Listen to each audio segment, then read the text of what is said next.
लातूरमध्ये पावसाअभावी पेरण्या खोळंबल्या तर शेतकऱ्यांची चिंता वाढली आहे। कोरडा दुष्काळ जाहीर करण्याची शेतकऱ्यांनी मागणी केली आहे आणि या संदर्भात शेत शिवारातून आढावा घेतलाय। लोकशाही मराठीचे लातूरचे प्रतिनिधी सचिन अंकुलगे यांनी पाहुयात।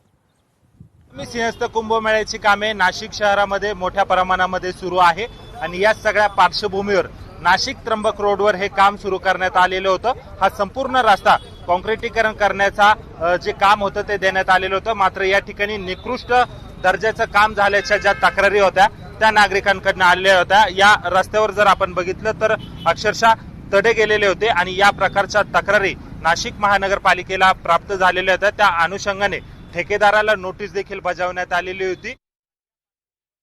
तर कोरडा दुष्काळ जाहीर करा अशी शेतकऱ्यांनी मागणी केलेली आहे। लातूरमध्ये पावसाअभावी पेरण्या खोळंबल्याचं चित्र आहे। तर शेतकऱ्यांची चिंता आता या निमित्तानं वाढलेली आहे। मुबलक प्रमाणामध्ये जर पाऊस झाला तर शेतकऱ्यांना पेरण्या करणं शक्य होईल। लातूरमधील शेतकरी आता मुबलक पावसाची वाट बघताय।